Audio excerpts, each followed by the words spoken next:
You crazy son of a bitch. You're live. Oh, you've done it. I think we should start doing an intro. Why?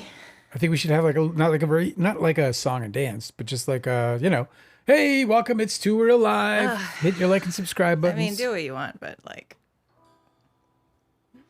I think people should know what we are. Does it feel too real to do an intro? Does it really feel like authentic? Like maybe there's an authentic way to do real? it. Maybe there's an authentic way to do it. What do we got here? What Delicate do we have here? An archival raccoon here. What do we have here? What's going on? How you doing? How you feeling? You all right? What do we have here? Sorry. Isn't that what actors do? They do repetition. They'll do like repetition, but they'll try to like figure out what sounds better based on like which word you emphasize. Well, they'll like try out a bunch of different That's phrasings. Part of it. Yeah, actors do it different ways, I guess. I think it's so funny. Bobo's up. I could never be, huh? I said Bobo's here. Oh, that's good. Yeah. I could never be an actor because I would just crack up all the time about like the actory stuff. Yeah. Well, you don't do it like that. I mean, when you're trying to be the bad actor, you do. Or when you just generally are a bad actor, which you remember that show with Marsden? Yes. What, the Jury Duty? Jury Duty. It's a great show. Yeah. There's new seasons of that. Is there? Mm-hmm. So other people who don't know? So he's a bad actor? I mean, he's a good actor. Who? Marsden? Yeah. James Marsden? Yeah. No, You're asking who? You're the one who brought it up. No, I'm saying the whole show is the idea is that, the person doesn't know that they're in a mock trial. Well, okay. So are you spoiling it? That's not a spoiler. Okay. Everybody knows that. That's the premise of the show. Okay. You don't think it is? I don't. It's over. I don't want to talk about it. I don't know if the other seasons are like that though. Oh, that's what I was asking about. That's what the first season was about. Then it's not a spoiler. Yeah. I like I didn't have any opinion of James Marsden before that show, and now I like him.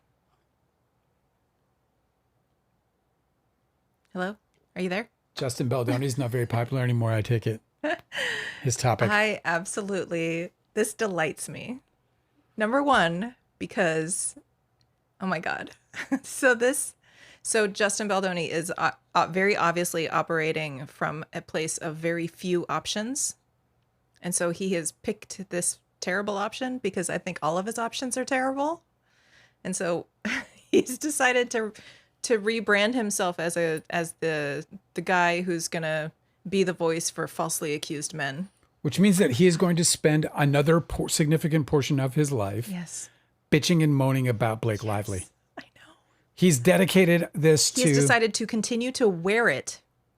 And it's a mess entirely of his creation. And if we know anything about Justin Baldoni from the way that he talks to his friends and the way he talks to the public in his podcast and any other way that he talks, he's so overly emotional and wounded about stuff, but he's also superior enough to rise above it. And I just love that he's going to try and bring that narrative to a catastrophe of his own making. Not to mention, he is keeping this story alive, which I feel like is phenomenally stupid. But there's absolutely nothing in the court documents or anything that anybody has ever determined. Well, now I definitely hope she's making a documentary. Hang on. That he is innocent. So he's going to go on this whole like reinvention, like press campaign about him being an innocent, falsely accused person, but there's absolutely nothing to back that up. Well, it's going to be interesting because like if he's going to be out there doing that, like I wonder under what capacity he would be doing it, because if it's one that can be scrutinized, like in a setting where there are discerning people amongst him, because what we do know about this case, and this is like irrefutable. We know that as it was leading up to trial, that he admitted that she was acting, in good faith, that her actions were in good faith, and that what she was doing was protected. We know that he basically admitted to everything that she said happened as happening according to Blake Lively. So, and that again, just to repeat myself, that what she said was in good faith. Yeah, and in that fucking timeline document that he put out and filed in the court with his defamation lawsuit. Yeah. He said he admitted that the things that she was complaining about happening on set did happen. Yeah. So, I mean, he never admitted to like the inappropriate kissing, but he admitted to all the other things that she had complained about in the first month. Like the Jamie Heath in her makeup trailer was she was nude, and then him I can't remember. Well, it doesn't matter because so many. It's over. There's like 5 different things. But the judge also agreed with most of it, right? So the judge also in his, I just don't know how he's going to. I'm just saying that Baldoni agreed with it. I know that. So I don't know how he's saying he's falsely accused when he admitted that he did the shit. I'm just saying, like, yeah. Well, this is, I mean, he's going to be out there saying what? Like, what's he going to be saying? Like, I don't know. Because, like, the question is, puzzle. like, did she make her claims in good faith? And he already answered that question. Yes. So is he going to now, what is what I'm looking for? Is he going to, what is it? I want to say redact, but we're both doing this. Retract? Is he going to retract his statement? Is he going to change his statement? Well, the thing is that he's going to make a situation where he's so insulated that he won't ever have to answer to these questions ever again. It's not like he's going to expose himself to somebody like us who would be like, what about this thing you said? What about this thing you printed? What about this thing you filed in court? Like, that's never going to happen. Delicate just put like forward like the sort of gloomy prophecy in a way. He said he's hoping to gain a cult like Trump. And that sucks because he's this emotional fucking guy who has evil in him. He has evil in him. To say that he wants to know that you can destroy her is like, talk about being antithetical to his whole message. Like, this guy is not. Yeah, that's a real mean streak. And it's not just being so mean as to say something like that, but then like to also like at the same time be putting a front up that is the exact opposite of that, which is so obviously disingenuous. Well, then he'll set himself up for another one of these falls. You know what I mean? Like, this is the thing of his life. Well, will he though? Because like because what Delicate is saying is this guy has millions and millions and millions of followers. What do we know about how cults typically go? I mean, they took over this country. It's a closed system, right? It typically eats itself from inside and then it collapses. I would argue based on, the last 12 years of, what will be 12 years when this guy's finally fucking done, unless you're not talking about Baldoni the anymore. Lord comes for him. Cults can do big damage. That's what we've learned in the last 12 years of having Donald Trump in our lives. That cults can do bad fucking things. They can do horrible. I know, but you things. don't have to catastrophize. I don't think about. And they can accomplish things. Reach. I don't think that he's going to have much reach or pull with. That's just the kind of underestimating. Listen, all the people who were in this story to hate Blake Lively are going to continue to follow him around, but they're going to move on to the next big hate machine. We'll see if you can hold on to them and build. The I mean, you're just living in this. Ultimately, he's still a feminist, right? You're just living in this one moment, though. You're like, there's more to this than just this moment. If he's going out and he's trying to make something of himself, I'm going to put out my, this guy's got resources, like a lot of them. He's got $1 billion guy behind him. He can propagandize like a motherfucker. Like, you have no idea what he's actually capable of doing. Okay. And he's going to have a staff to do it with. Let me ask you this. This isn't like, me sitting on the couch going, spelled out all the reasons. I got to do something about this, You just spelled out all the reasons why I think that he's fucking done for and floundering, because you said he's got like unlimited resources. He's got a staff. He could do basically anything. He could do anything.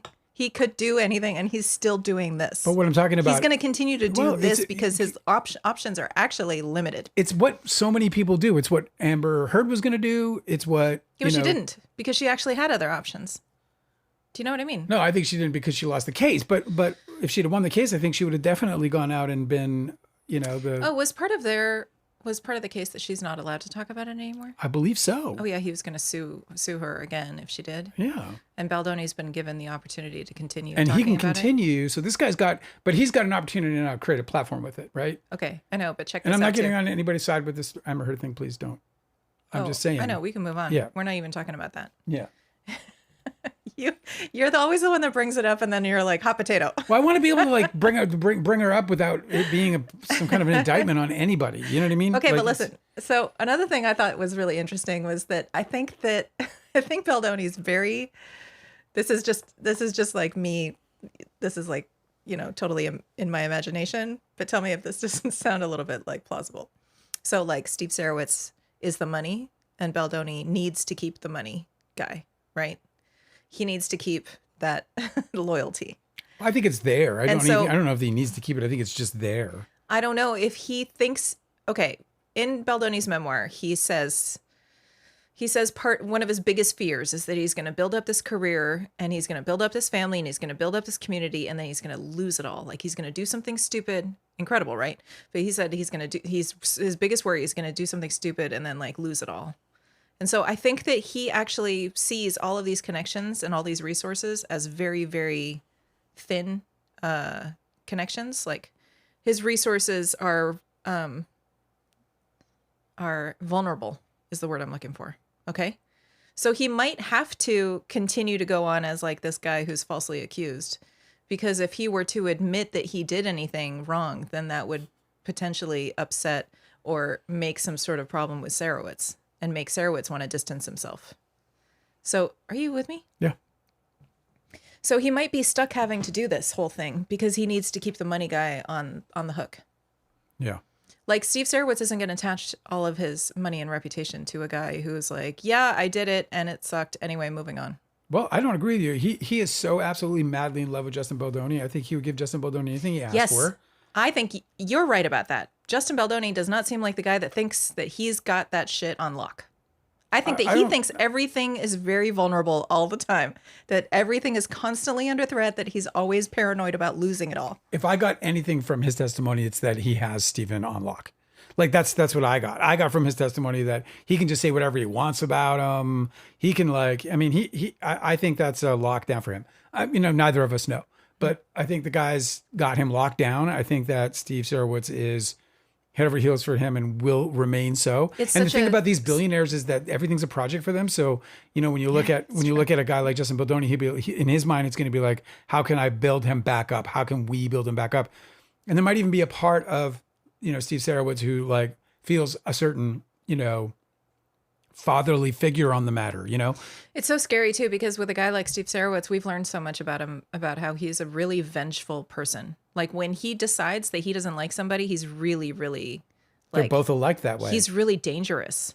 So it's just like, you got to keep that kind of guy close, because if Steve Sarowitz just decides, like comes up in his mind that he has been like manipulated or wronged or betrayed somehow by Baldoni, then he would use all of his resources to fight him, because this is what these people do. It's really freaky.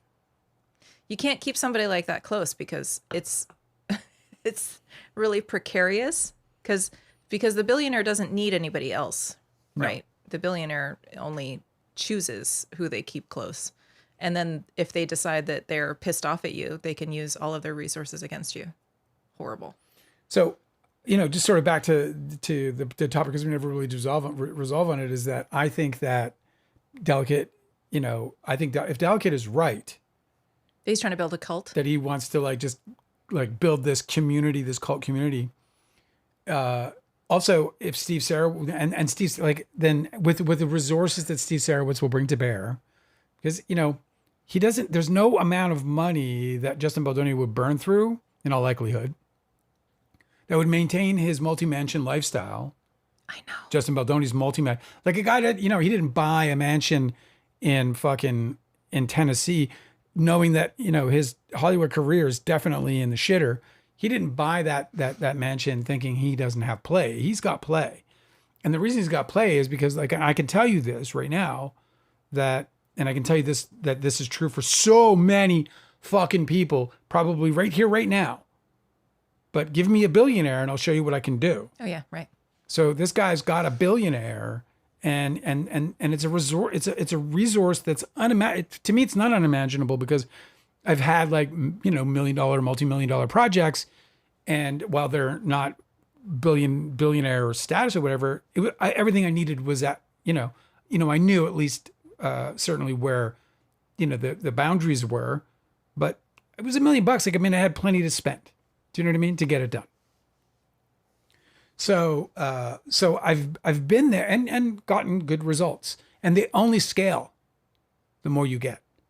They just scale up in terms of the quality of delivery, because you can just sit there and like fill every hole with a person specialized here's the to puzzle. fill that hole. A guy that's that well resourced, why is he not picking himself up out of this? Okay, so the whole thing, just got out of the it. whole thing about his defamation lawsuit was that he was so victimized by everything that Blake Lively had been doing. Well, so at the very first opportunity to shed all of that off and like step out of the fucking, the ditch that she threw him in, you'd think that he would take it. But instead, he's like, no, this is my bucket of sludge. I'm going to stand in it. I'm going to continue standing in it. And you will know me by that. It's so weird. It's such a weird thing to do. You know what I mean? This is why I'm saying, like, he must have to. I wonder what that does for like Blake Lively though. Like, so like you're sitting there, you're like, oh fuck, if this guy's gonna go and like try to make, a long career out of, because like, what are the chances that he's gonna run into another situation that's gonna hit him as hard as this one did? I would say almost nil to none, right? Unless he's just absolutely egregious. I mean, he's been leveling up with the lawsuits, right? Was the Travis Flores lawsuit the first one, or was the Shane Norman one? No, it was the Travis Flores one was first. So the Travis Flores lawsuit, the Shane Norman lawsuit, a major success. Yeah, then the Blake Lively, several lawsuits, and now it's just the sky's the limit for him. He's just gonna keep, the next lawsuit's gonna be bigger and better, I'm sure. The one against Justin Baldoni. I think he fears them, that's for sure. I mean, he does. For a guy who fears them, he certainly doesn't do a lot of defensive measures. All his defensive measures are offensive, and that's why he keeps getting in fucking trouble. There's a gnat in here. I'm so sorry. Ugh, it's so annoying. I don't know if anyone is being bothered but you. I'm sure he'll come over to me. I'm definitely being bothered. They always come to me eventually. It's I was talking to the neighbor. I was standing outside talking to the neighbor, and my head was buzzing with gnats. Well, and that's I what thought they do, to myself, those cluster flies. Well, does the neighbor think I'm just a filthy fucking mess? You're like Pigpen? Yeah, I'm just like a filthy mess. Like, he's just like, wow, Dale, when's the last time you showered, bud? Today? That's really funny.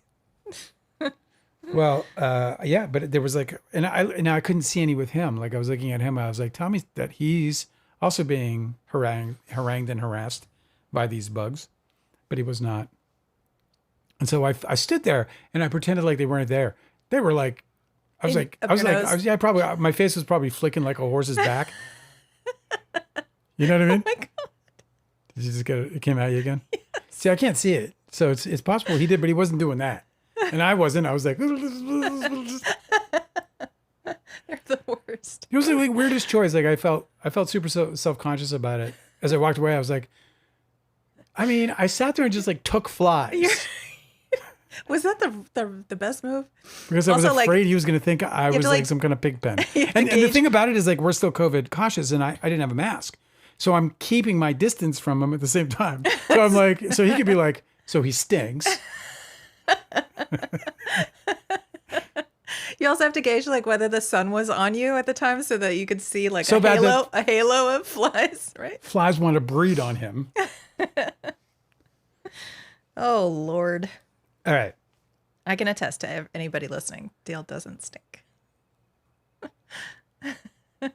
God, I was mortified. I felt so bad.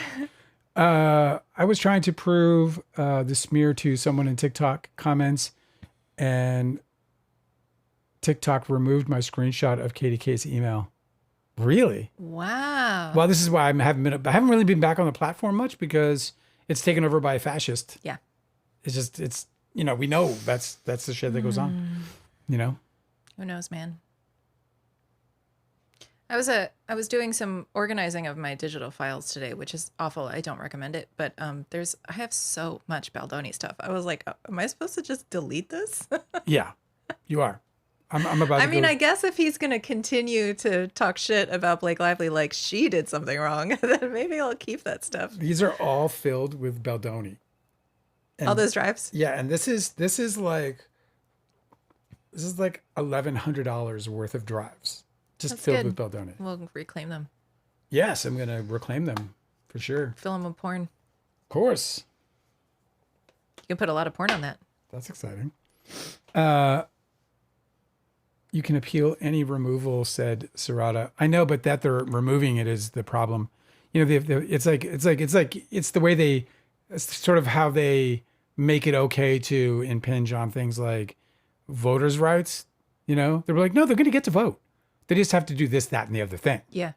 And then the more you do that, the less there's so many people are not going to appeal in the same way that so many people won't vote because they've got to jump through a hoop that they're just not going to do it. I am admiring your vocabulary tonight. Admiring it. Yes. I've been having a hard time finding my words tonight because I think all day, if I do a ton of reading all day and then I come on here, I'm just kind of like, my brain Word is salad. a little zapped. Yeah. But already tonight, just in the 23 minutes we've been here, Yeah. you've used the word harangued. Yeah. And what was the last one that you just said?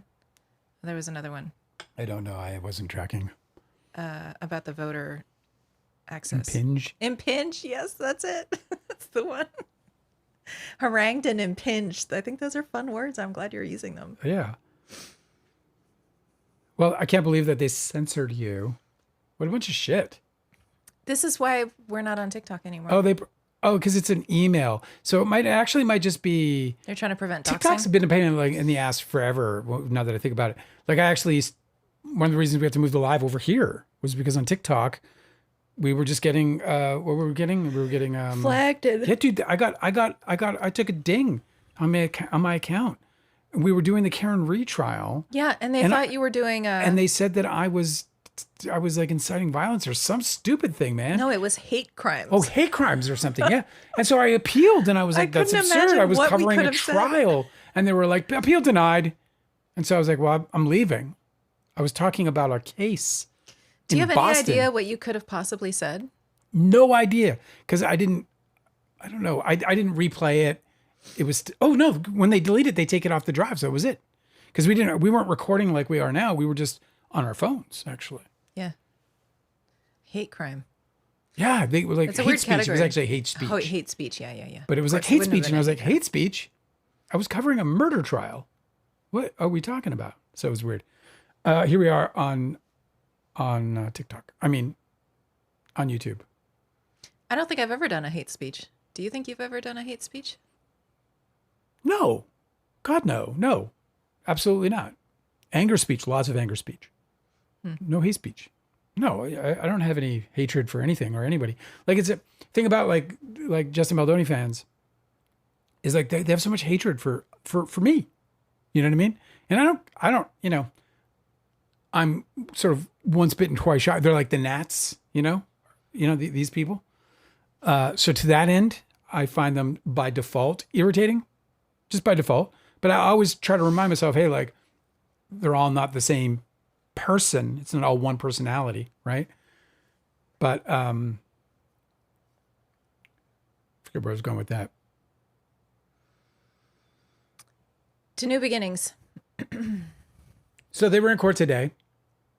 We Yeah, read the transcript as best we could. So Judge Lyman, it seems like he did it was just an hour that he allowed for the Wayfarer parties and Lively's counsel to sort of pitch him on what laws they're trying to reference. Yeah, there's only one case. There's only one case because the law that Blake Lively is using here is brand new. So the only case that's tested the law so far was in March of 2026. Yeah. And so that's the one that they're using. There's probably been others, but so it seemed like Judge Lyman was trying to like punt it. It seems like Judge Lyman was suggesting that maybe he doesn't think that his court is the one to settle this, but that instead Blake Lively should sue the Wayfarer parties in California. And And like, obviously that would work, right? I Yeah. think that if she decided to do that, that would be smart. But that would be another trial. Also, California courts usually, I don't know if they always have video, but I think that one of the reasons why she chose federal court was because it's never. Worst mistake ever. You know, it's just like it's not going to make video anyway. It's not Yeah, going to well, even they a good didn't trial. want another Depp v. Heard Well, you know, they got one. fiasco. They still got one. She would have probably benefited I know. rather than not. There was so like to But there was a see lot the of video, to jurisdictional see mess. the videos of the testimony we read on this live, to see those being constantly like, because you know, you can sort of call the words out into the wind all day long.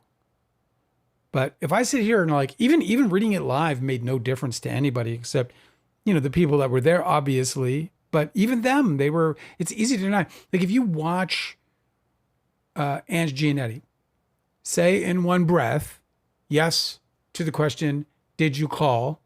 First of all, did you call her a terrorist? Yes, is a lot different than her calling her a terrorist in testimony. Does that make sense? Because she's saying yes. That's all she's saying. It's the lawyer saying the terrorist part. So there's a weakening there. Right there, there's a weakening. It's still there. It's a sound bite. It's still something they'll play with, but it doesn't have the strength of the bite that it would if she said, Yeah.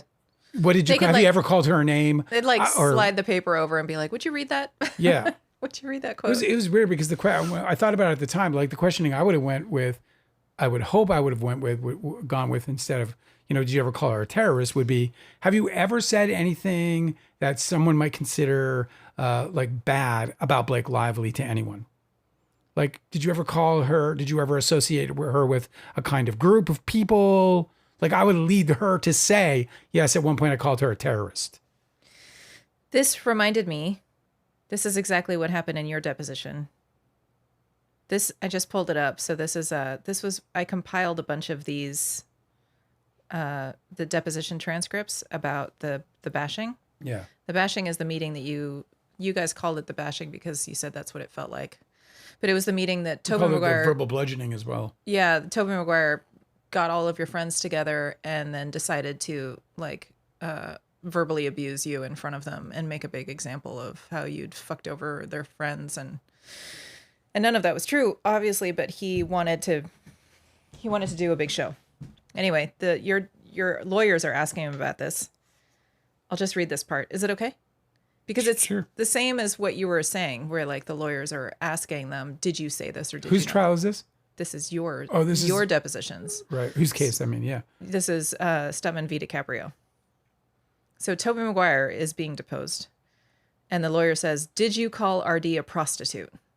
Toby says, I don't recall saying that. He doesn't say no. He says, I don't recall saying that. The lawyer says, is it your testimony that you did not? Tobey Maguire says, my testimony is that I don't recall saying that. So he pressed him for it. Mm-hmm. I mean, that's an amazing admission right there. Did you call RD a whore? Tobey Maguire says, don't recall saying that. Your testimony is that you did not say that? Tobey Maguire says, my testimony is that I don't recall saying that. Okay, did you call RD a success monger? He Which sure fucking did. remains the weirdest. Yes. Like, I'm sorry. He's Are we like in talking Hollywood. about Hollywood? You want to succeed, you fucking gross human being. All you want is to succeed and succeed and succeed.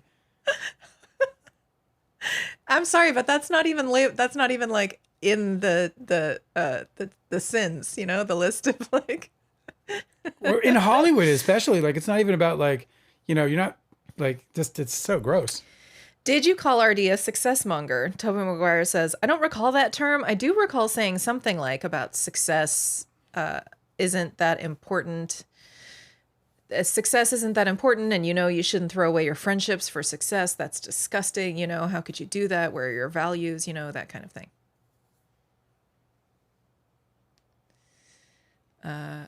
I compiled a bunch of these together. But that's just there's a lot. Yeah, an more example of it. Yeah. It's weird. So Where was I? I don't even remember where was. You were talking about Anne Gianetti calling her a terrorist, but the in her deposition, they didn't have her say the word, and so it wouldn't have been. What I was saying was that if it was televised, it wouldn't have been that much of a clip. What I was saying was that maybe it would have been better for them to have just, like, I think the testimony was way in their favor, having read almost all of it. Blake Lively. Yeah. So I think the testimony was, wildly in their favor, and that the narrative was inescapable if it was video. If we were seeing the videos, that narrative is inescapable. I think that the testimony would have been different if they'd known that the video was going to be something that could be released. I think I added an N on that pronunciation. I think that Baldoni would have cried. I genuinely believe that he would have tried to do some waterworks. Delegate said that Lyman is a Trump-appointed judge in 2018. So there you go. That guy's just he's going to, it sucks that, it doesn't always. It sucks that we have to live with him forever. Like, for the rest of our lives, we have to live with Donald Trump. Because, he's got those Supreme Court justices. He's got Let me tell you something. all these horrible things. Let me tell you something. I know that you're Canadian, okay? How's it going? And I know that you had this bright, shining, glimmering, golden, what is it? Like the castle on the hill type. What was it? Whatever. There's a fucking saying. You have an idea of America that is false. That was given to me by America. You have been propagandized. Yes. I am telling you that the fucking, like, if you look at the aerial view of the White House right now, how it's got like half of it is like empty, is like construction, and the other half of it is building like the Thunderdome, and like it just looks like if you had put like a bunch of broken down trucks or something and like a bunch of other like clutter and like an old like clothes dryer out there, like it's so like a kennel for a dog and like all this other shit, it wouldn't look out of place because it's country. Because we have had a trash government and we have a trash president that fits our trash government. Like, we've always felt superior to places like Brazil that have like all of this open corruption and are constantly electing the anti-corruption candidate only to find that they also do corruption. But what was most interesting about that for me, if I may, that shit too. Well, let me just say that what was most interesting about that is, like, for me, kind of reflected about the people of Brazil. Like, I was always like, with the people of Brazil, I was like, what are you fucking doing? It's right there. It's right in front of you. And here we are.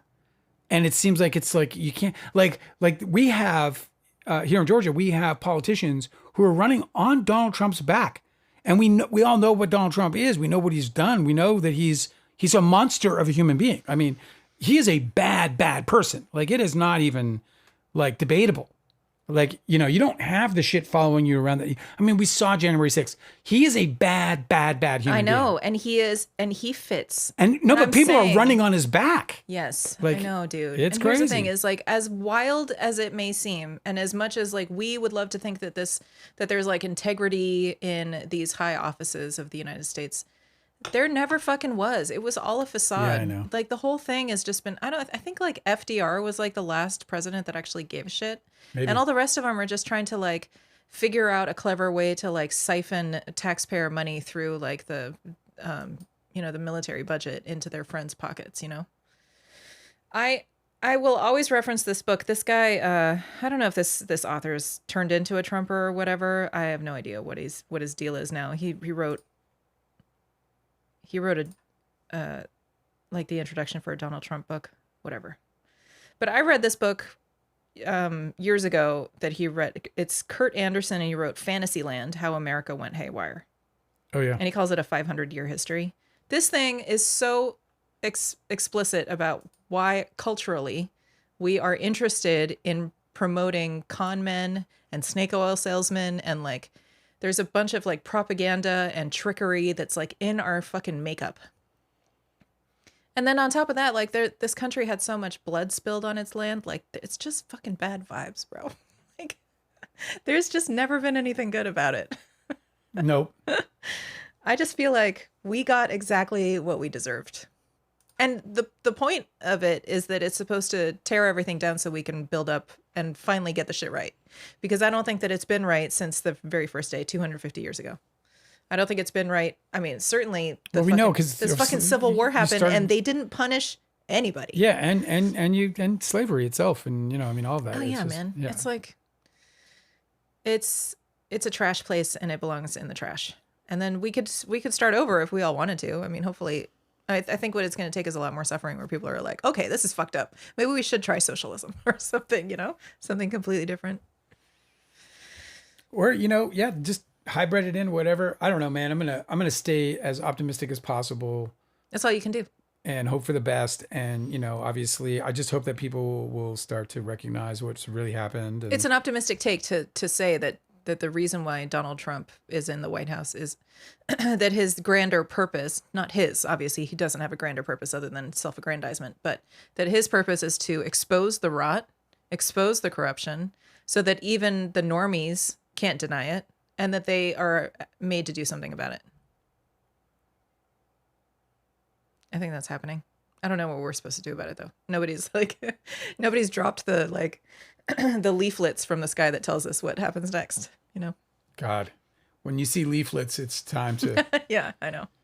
I have some other stories. You want to hear them? They're kind of not. They're way off topic, but not that this topic is any fun. I am down for off topic. Sorry about my throat. This one's a while ago, but did you know that James Cameron tested the fan theory that both Rose and Jack could have fit on the door, the prop Yes. that he had? I did read this. Did last you ever week. watch it? Did you watch the video? Yes. There was also I saw a cut scene apparently that somebody tried to get on the door, and Jack Dawson was like, "No, get away!" and, like protected the door. So he basically part of the You mean Leo? Yes, and the reason why they cut it out was they were like, so that means that Jack Dawson just killed a man? Like Jack Dawson didn't try and save a man, he just killed one for Rose. We can't have that in the film. It's in the script, I guarantee it. I like it. It's dark. It gives me some. Okay, Jack. Now I get you, dude. Okay. You do anything for love. I mean, anything. Well, also because I'm sure it was like one of those class struggle things because Jack was supposed to be poor, and I'm sure it was like a rich guy who was floating around being like, "Let me get on the door." Well, and then that just so. I love that James Cameron was the one that did it, where he was like, "Would you all just fucking shut up? I'm gonna just test it." And prove the fans right. Yes. They could have both been on there, and he it'd was been like, okay. "Artistic license, okay, shut up." It would have been believe- It would have been a crazy thing to like test before you shoot. I genuinely cannot believe that this film was the massive success it was. There must have been some fucking witchcraft or something because honestly, it was not that good, and I don't understand why it became the phenomenon that it was. Well, it appealed must to have just very snowballed. young girls, which is like a much easier audience to appeal to, and which is no offense to girls. It's the same for boys in their genre. I've been rewatching some of the shit as a kid, and I'm like, oh wow, I mean that is not what I thought it was, But at the time, it was like the greatest shit ever, That happens to a lot of people with music, but Judas Priest still rules. They still rule. Okay. So anyway, I think it was it appealed witchcraft. to it appealed to a very young female audience. They loved it. They went back to it 5, 6, 7 times. They saw it with all Do you their know what I friends mean, though? over and over again. That's a one-time watch movie. It's extremely well-made movie. So in terms of the actual You like think the the script is that good? the cinematography and I mean it's absolutely amazing. The script. The script is garbage. Yeah, that's what I'm saying. Hot mess for me. It's a hot mess. I love how you get like all hot in the cheeks about like he was threatening to shoot him on a sinking ship. Well, and then James Cameron would get all cheeky if we were in a dialogue, and he'd be like, "That's a true story," and I'd be like, "Yeah." So that character, you did that. That's the stupidest thing ever. Why put just because it's in real life? It's stupid. Yeah, I would be if I had it in my movie, it would have been me laughing as I watched the guy run across me chasing the other guy with a gun. I'd be like, "Dude, you're both gonna die." This is like, you're gonna die first is the game they're playing. So that bothered me like crazy. But then but you keep the other things like the vinyl, the quartet of the string quartet, right? Yes, of course. I thought that was. I mean, that actually happened was lovely, and of course it needed to be in the movie. But like also, that they did that final What a scene. sensibility to have. That's that final scene in Titanic where the old lady is like still pining over this guy she knew for like 2 days. Like, I don't believe that this was like your one true love. He was a kid that you knew for 2 days. No. As I sit here today, I would have been more afraid and still would be more afraid of the cold water than dying. Like, oh, that's going to be so comfortable. It's like, can I just die reasonably comfortable? Like reasonably comfortable. Can I just be warm? Like if I'm completely like, if I'm 77 pounds, let me be warm. Why would you be 77 pounds? You know, because I'm dying, because I'm getting eaten alive, but whatever's killing me. Oh, yeah. I'd rather that, God forbid, than, you know, being plunged into the depths. Although you're just a couple of breaths away from, you know.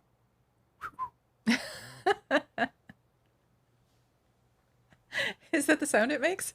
That's like the notification. You've died. You have died. Would you like to start again? Thank you for playing. Please wait for Samsara. So yeah, he tested it, and yeah, could have saved Jack Dawson, but he didn't. So that makes him the cruel guy. Now everyone wants it. You got to rewrite the script. It's so annoying. Jack lives. There were so many other 90s movies that deserved all that Titanic got. Ugh. Whatever. Like Natural Born Killers. I mean, sure. Whatever. It was definitely more, it took more risks, you know? I mean, I guess building a giant boat is risky. You know, that's the thing is like that whole movie, oh, God. I find it extremely irritating that American studios think that American audiences are only going to be interested in a movie if it's got this like shoehorned love story in it. When foreign films typically understand that their audiences, which, and this counts for Americans too, are going to be really motivated by stories about families wanting to reunite and family connection and family love. Yeah. So it's like, sometimes I wonder if there's enough people in Hollywood who even understand that the B story does not have to be a love story. Like there. Yeah, well, in it could be Titanic, that it's not a B story. It could it's the A story, but I'm just saying, like you talked about it being, you know, sort of crammed into every movie. I remember in Armageddon too, like the premise is that like the planet is in peril, and like I'm supposed to give a shit about these two people who like have a crush on each other, like. But I would give a shit if somebody was trying to reunite with their kids. Great time for love, or save their fucking spouse, or like save, you know. I guess that's a love story too. No, the love story happens after, like, and that love story should be like this guy was kind of hideous to look at, but he saved all of humanity. And this like super hot girl was like, oh my God, I'm just super attracted to you right now. Is this at the end? Is this how you would write it? Yeah. It's the sequel. It's the sequel. The sequel is the love story. The sequel is a love story. They're too busy. Everyone's too busy saving the world. There's no time for like one last kiss. I don't want your last moments in this life to be just trying to save us all. I want you to think about sex. South Korean filmmaker. I never know if I'm getting his name right. I was going to segue to something. This guy. Did he do this? Yes. I like to reference this dude. When I'm like so irritated by like the shoehorned love stories in American films, and like Bong Joon-ho.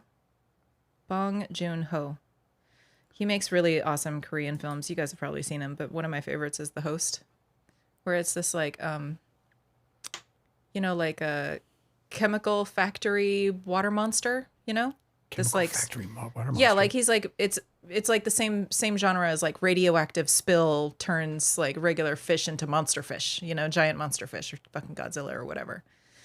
So The Host is about one of these like big mutant sea creatures that gets on land and terrorizes the community and kidnaps a little girl. And the whole story is just it's an incredible movie because it's about a family trying to reunite and save their child.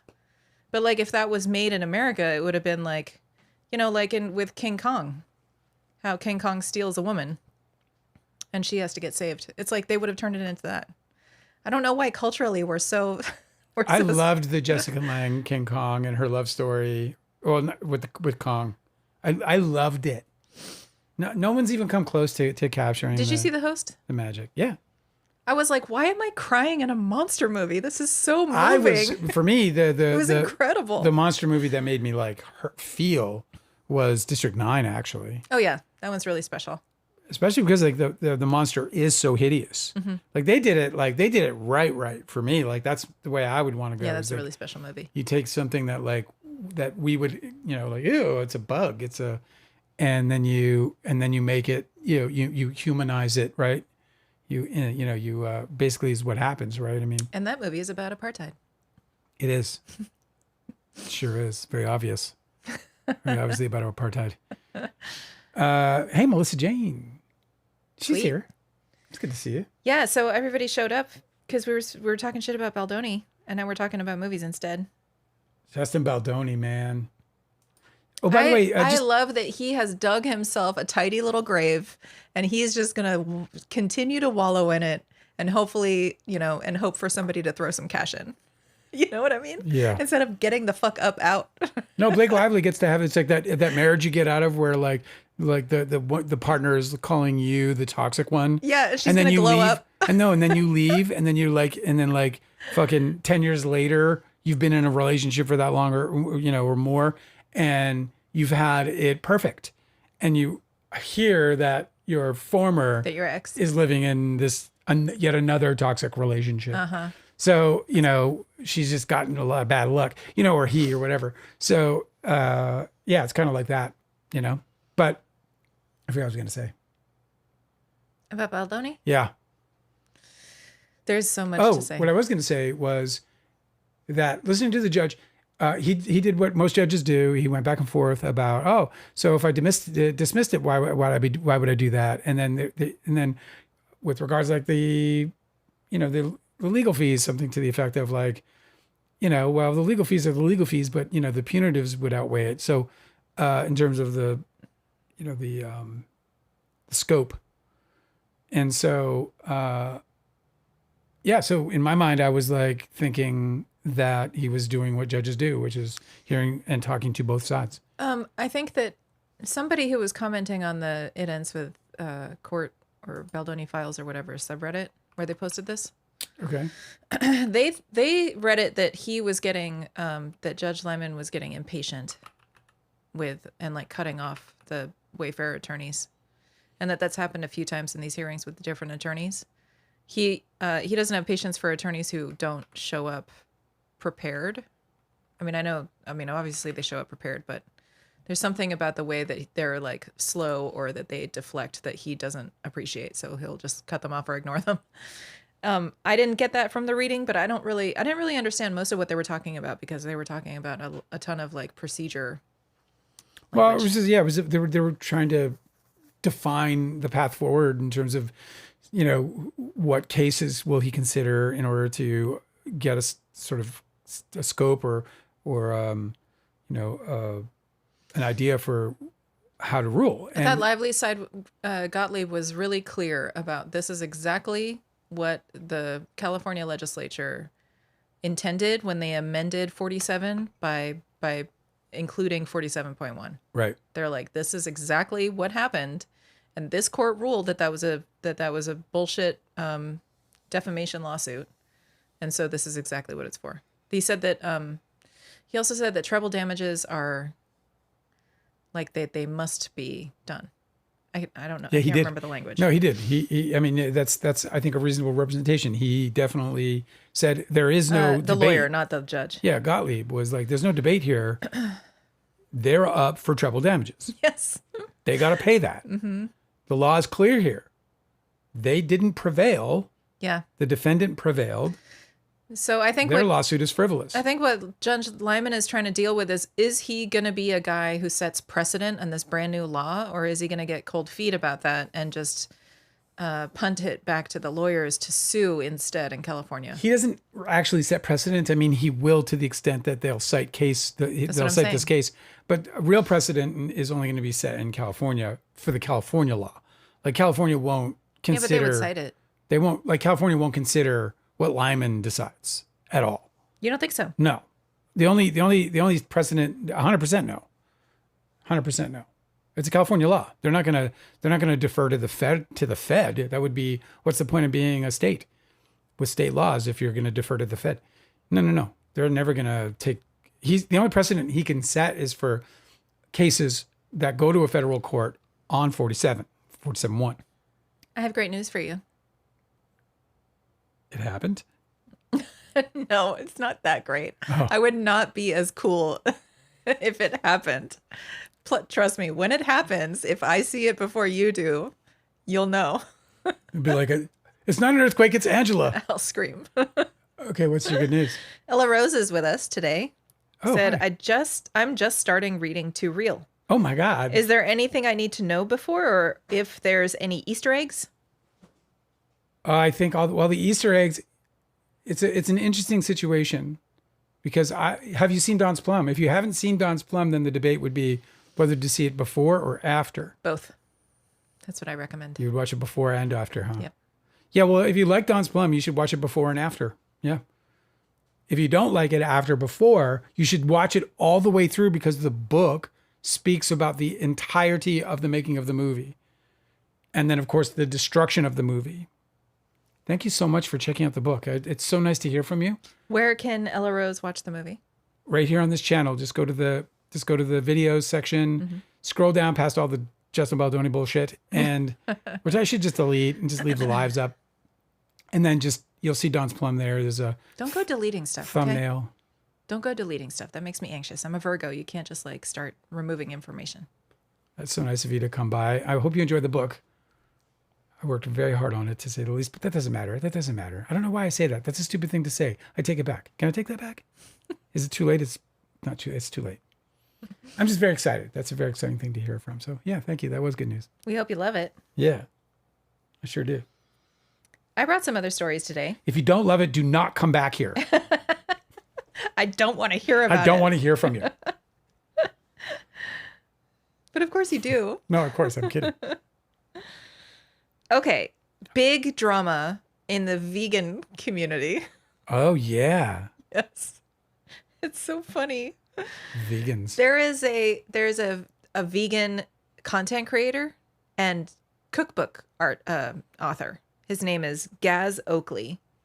And he first I heard about this, somebody took a picture and posted it on this was just on Facebook, and I don't follow this person or anything, so it was that big of a thing that Facebook was like, you have to see this.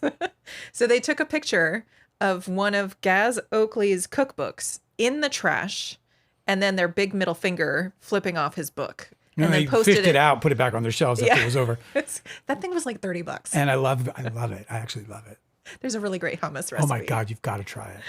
So anyway, so they posted it on his Facebook. Did you know you could take a torch and just torch the peppers? I didn't know that.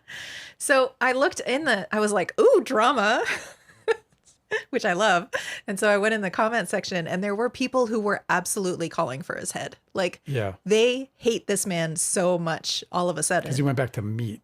Well, here's the story. Oh. So I had to go look, and I Yeah. was like, because a vegan is never just going to start eating meat. Like, Right. I'm sure that these people were not getting, either they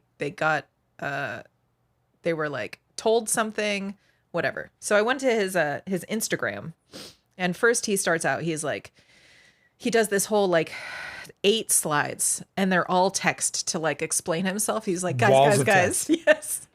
Let me explain. I got to chill out. The boat is filling. And this was absolutely done by he paid an extra $10K to his publicist to help him draft this thing. Right. They had the staff going. Everybody was like, Yes. Gaz Oakley, 5-alarm fire. Okay. I have the sounds of a old school 70s newsroom. Yeah, Which is all the people just whining in, yelling across the room their notes. constant phone ringing. I got him on 3. Yes. For the Gaz Oakley drama. Yeah. First of all, what is this name? I don't understand. It's not his name. He's from the UK. Maybe it's I don't get it. Maybe Okay. it's his name, but it sounds like it's not his name. Okay, so here's the thing. So he's done, because he made so much wealth being a content creator, like a vegan celebrity. Yes. He went and he bought a farm. Yes. And then he started, then he got a wife, and then he's raising a daughter, and she's a toddler now. And he's like, well, I have just grown to, I've been doing a lot of like regenerative farming. And then like I'm in this community with a bunch of people who are in like the rewilding movement, which is basically where you take all these like deforested mown tracts of land, and then you try and nurture it so that it becomes more natural and more diverse in the plant life, like and shrubs and blah blah blah blah. yeah, and blah. you try and reintroduce animal wildlife too to help like keep the ecosystem in balance. And If you stuff. build it, they will come. Really does apply here. Yeah, it's dope. And of course, if you're vegan and then you become really wealthy, this is like the next progression. It's very natural that you would be like, yeah, let's tend to and care for the earth in a way that people should. Well, so he said that he started to buy his neighbor's local honey, and that's apparently a fucking no-no. That your neighbor who raises happy bees who feed on your organic flowers, you're not allowed to eat their honey. Why? Remarkable to me. Why? Well, this is what they're saying. Gaz Oakley's in big trouble for this. He did it? Then he said, ate the guy's honey? Then he said he specifies that his other neighbor who raises hens. He ate his chicken? No. The eggs. He ate their eggs, but he made sure that he clarified that those hens are rescue hens. They're rescue hens. Oh, you're not allowed to eat, because vegans don't eat bee. They don't eat bee poop. They don't eat it. They don't eat any product whatsoever that comes from an animal. So Okay. even though honey is bee vomit and it's naturally occurring and you can drain honey and it doesn't harm anything, Yeah. they don't do it. I don't understand that part. But I could never not do honey. I know. And then eggs are naturally occurring. Like hens without roosters will still produce eggs. And so it's not, I mean, I understand it's an animal product, but like this guy's neighbor's hens, and this is what he's saying in his big post. He's like, they're happy hens. They're rescued hens. They're not ever going to be used for meat. We're just eating their eggs that they produce And naturally. they're delicious, by the way. They're so good. No. Okay, so this is the thing that This is why they're mad. this is why they're These mad. two things. And then, so this all came from a podcast God, I interview. didn't even Then wanna- he was talking about the rewilding movement. It's radical. Yeah.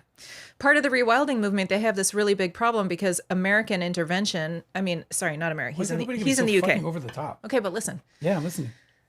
Human intervention has caused these really bad imbalances in the local fauna, right? So like there's like way more deer because there's no longer any predators because people have like driven out the wolves and the panthers and the bobcats, fucking whatever, right? And so there's like, so now deer hunting is something that people have to do in order to keep the deer populations. Yeah, they have to cull the deer populations. It's like hogs and... So he mentioned in the that South. on the podcast, and everybody is nuts. Because they're calling deer. He's not like putting on a rifle and going out and like murdering deer. He's just saying, I'm part of this rural community that is trying to care for the land.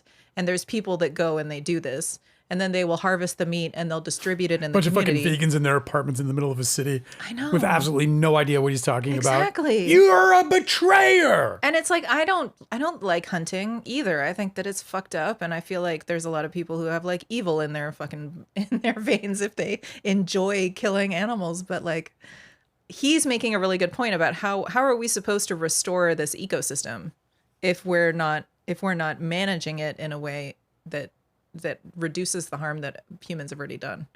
Like I'm kind of on his side, but these people have absolutely I don't have to lost be kind their of on mind. his side. I mean, he's living in a totally different mode of life than these people can comprehend. It's a mode of life.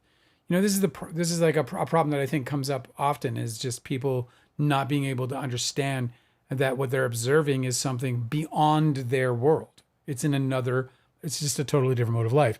So, this happens culturally. Like I used to say this about Charles Bukowski, is people will talk about his, the film that's out there on him. Oh, that he's abusive. And he's abusive, but he's a part of this mode of life where they're all that way. Like I guarantee you, he's getting as many slaps as he's given. Like I guarantee you that he was and did.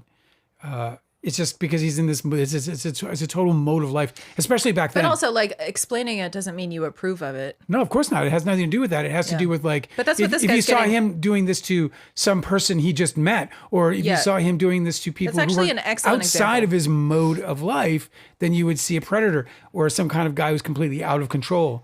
But like there are men and women who live in a mode of life that we don't understand, who when they leave, they don't bring it with them. They go and they function in the world and then they go back to their mode of life. And they're totally different things. Yeah. And yeah. You're actually using a really great example because he is explaining it, what hunters do and how they might benefit the whole ecosystem by hunting.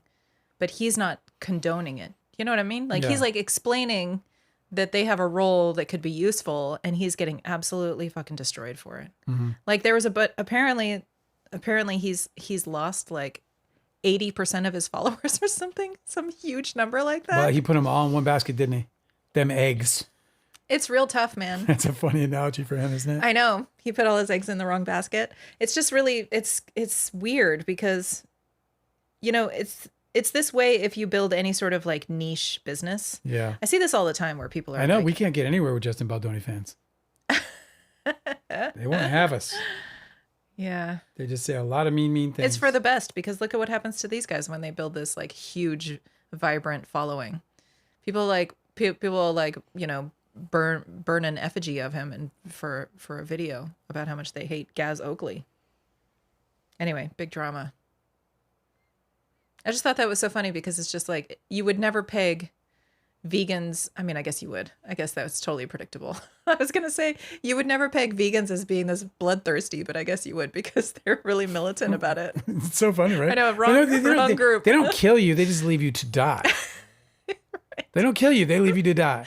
You know, and they might go as so far as, well, no, that's it. Ella Rose says that she was scrolling on TikTok and it was some TikTok about a movie you might not know about. And Dawn's Plum was on there. Oh, dope. And said she watched it and loved it and then found out there was a whole book about the situation. Oh, then you're going to love the book. Oh, sweet. I think you're going to really enjoy the book. Because book, I wrote the book for people who love the movie. Well, that's exactly the scenario that we dreamed of when we were trying to get this book published. Like maybe people will discover the movie and then maybe they'll discover the book because people are talking about it. Oh, my dreams. Fantastic. They're so close by, you know? Speaking of dreams, now that we're in June, the astrology for the first half of June is absolutely delightful. Yeah. June 8th and June 9th, you guys should plan something wonderful. There's going to be like... Apologies for not warning you about that ending. If you got bumped around by the Venus square Saturn and the moon in Scorpio. I did mention the moon in Scorpio. About? The ending of what? Of May. Oh. You said, you know, and it's true because that square, that Saturn squaring Venus, you know, that wasn't easy for us. That was really difficult on some people, especially on with that fallen moon in Scorpio. And I don't know how I missed it, but I did. And I just was being lazy. Well, we don't really make a habit of doing like mundane weekly. Yeah. Maybe we should. Maybe we should because I felt like, because a friend of mine got hit hard. And I usually give him heads up because he usually calls in for a weekly like tune up, you know? Well, anyway, if you guys have anything like, if you want to like plan something romantic or some sort of like, I don't know, something fun. Yeah, Venus is in a lovely spot. June 8th and June 9th especially. But the second half of June is a dumpster fire.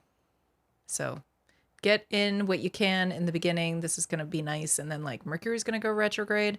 And then there's going to be like I think there's going to be like a full moon in Capricorn where it's like the moon is like, no thanks. And then that full moon is going to be squaring Saturn. Ugh, nobody wants it. I happen to do okay with that moon, just based on my config. It doesn't bother you? No, it doesn't because I've got my moon trining it. My natal moon trines it. I got my natal moon trining it, and I got mutual reception with Saturn and Taurus. So, or sorry, I have reception with Saturn and Taurus. So, Saturn. Well, no, I have mutual reception because it's the exalted. So yeah, I've got like, actually, it's one of the sort of bad moon signs that I miss. I'm really glad about it too. Yeah, me too. Because they can be rough. Oh, there's a true crime story that I wanted to share with you. This one's weird. There's apparently the competitive horse, like, equestrian community is dealing with this weird, like, 19-year-old girl who apparently had started, like, stalking people and horses. And then she went to one of these competitive trials for, they call it barrel racing or something. Barrel, I think it's like jumps. I don't know what it is. But anyway, she was stalking the stables and, like, obsessively hanging out with some of these horses and was repeatedly asked to leave. This lady, this girl, this 19-year-old girl, apparently she's well known as being, like, super strange. And the whole community is, like, she aspired to be very like in the veterinarian world or something. Yeah, well, her bio on one of her social medias is that she is really into competitive horse stuff and that she wants to be a vet tech. Anyway, she fucking snuck into one of these horse stables at this event in Las Vegas and she stabbed one of the horses. Ouch. Like, several times. Wow. I know. And the horse broke free. It broke out of its stable. It ran loose. And then when they caught up with it, she was there with the horse and said, "Oh, I was just in his stall because I noticed that he'd hurt himself. He'd, like, scraped himself and he was bleeding. So I went in there to try and treat him. But there's obviously veterinarians around the whole place who are like, these are fucking stab wounds. These are clean stab wounds done with a knife." And apparently this lady told the story. That's so horrific. The woman, yeah, she stabbed 3 horses that day. It's so strange. She's arrested. They've got her in custody. She's going to be in big trouble. But the lady said that while the veterinarian was looking over the horse, she saw the girl and nobody was there. There's cameras that showed her entering the stable. So they noticed she did it, but they only reviewed the cameras later. So at the time, they saw her and she was, like, hanging around watching.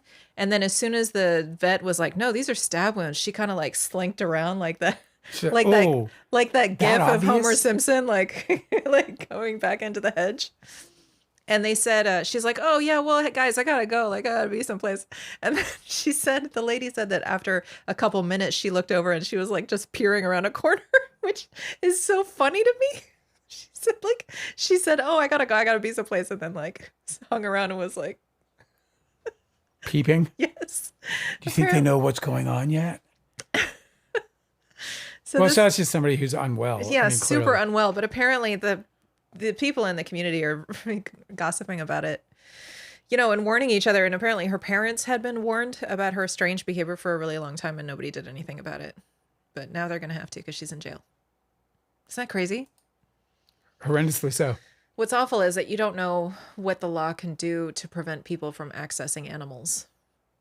Because, like, she could go to a livestock auction and just, like, purchase an animal.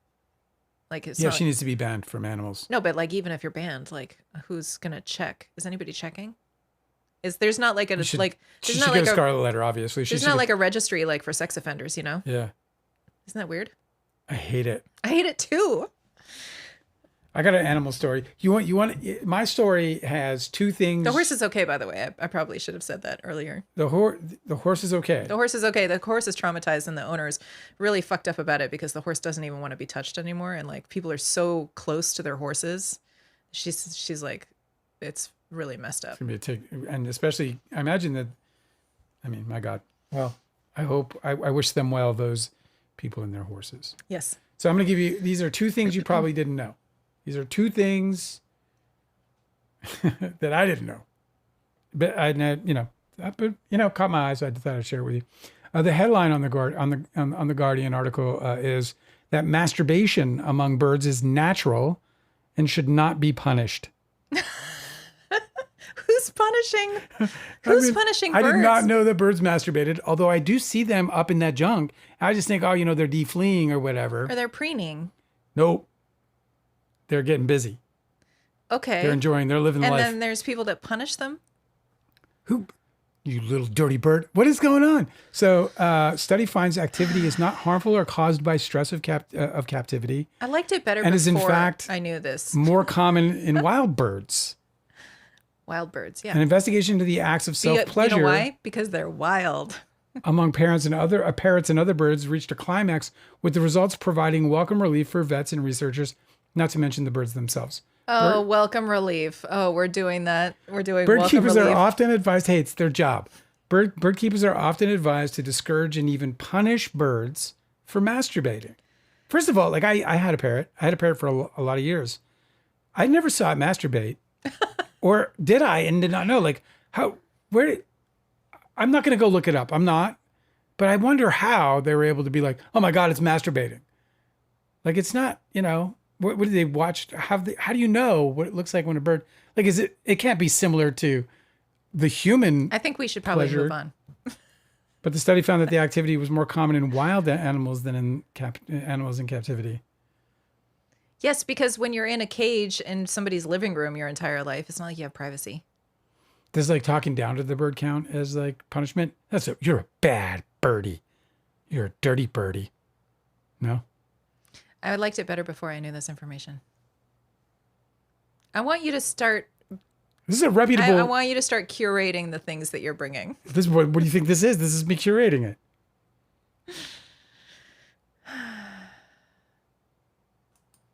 It's a great story. Yep, birds masturbate.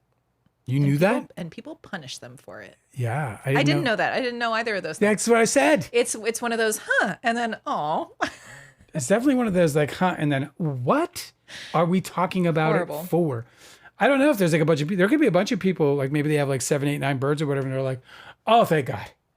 You guys, I'm never going to punish you again. Like, does somebody need to be told that they don't You're punish their still bird? talking about it.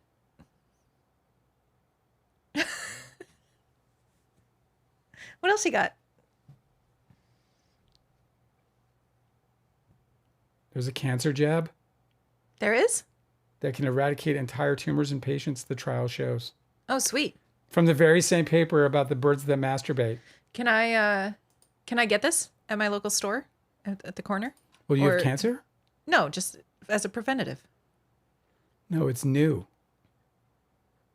There's an unprecedented trial results that show that a triple action cancer jab. I hate that they call it that. Can you just? Well, I think that if it's like What are we, news, 17th is it news from the UK? Is it a UK magazine? Because 17th that's century fucking medicine. I think that's just what they call it there, and it just they started calling it here because that's where the anti-vax movement In an started. international trial spanning 7 countries, the injection was offered to patients whose cancer had spread or come back and whose disease had failed to respond to other treatments. The jab, called amivantamab, shrank the tumors of more than a third of the patients with dramatic changes seen within weeks. In 15 of them, doctors found the drug had melted away their tumors altogether. And here's what's happening, and I'm telling you, man, like, as I brought it up on this live a bunch of times, there's so many breakthroughs happening in cancer right now. So there's another one. They have a pill now for pancreatic cancer that they think is going to like dramatically improve the survival rate by as much as dividing it in half. And they've done the trial on it, and they're ready to go to market with it, I believe. And in fact, actually, they're now everyone's like in the science community, they're all like, well, what else will it do? So now they want to work on because it's a new drug. And it's like pancreatic cancer is one of the, it's like a death sentence when you get that thing.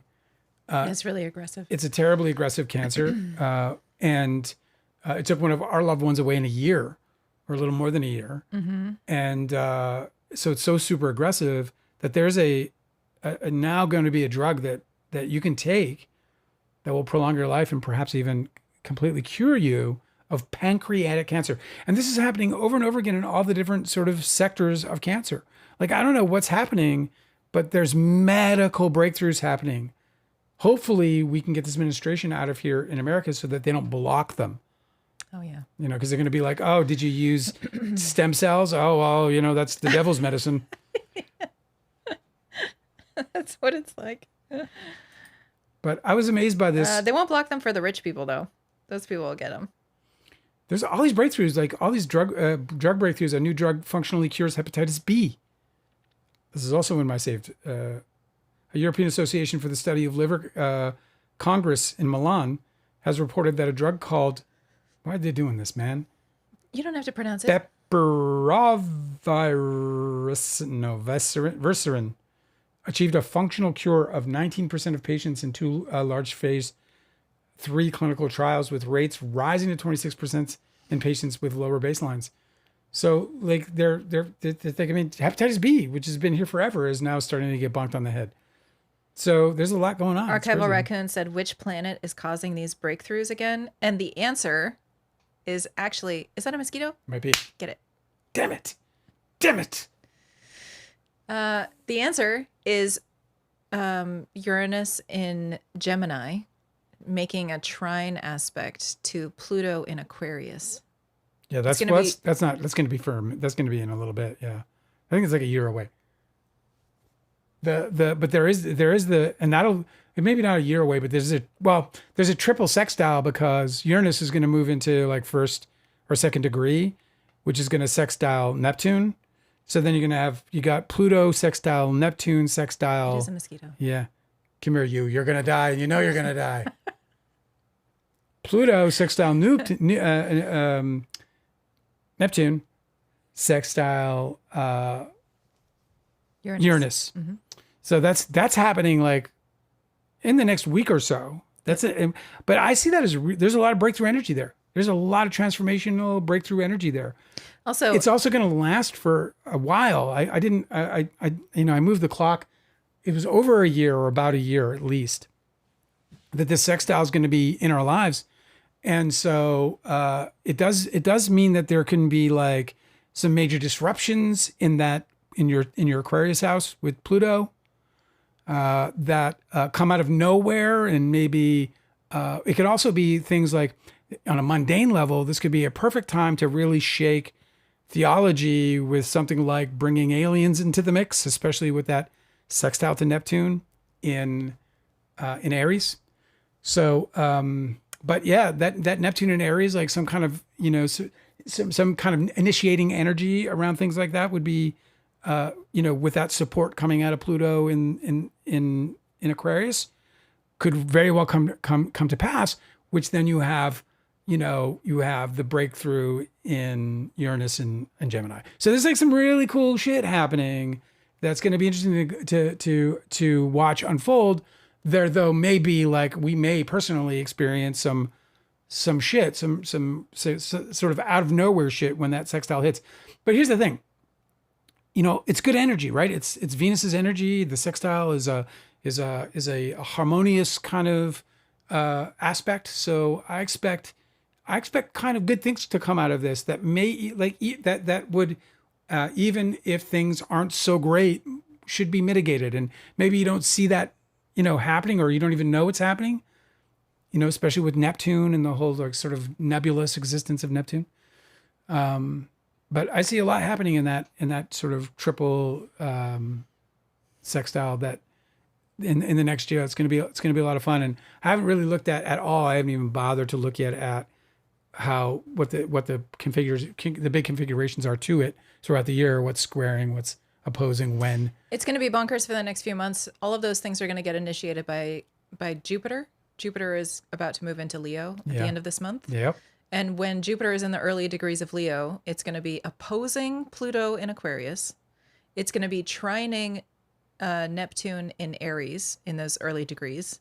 And it's also going to be, I think is that a sextile to, it's a sextile to Uranus in Gemini.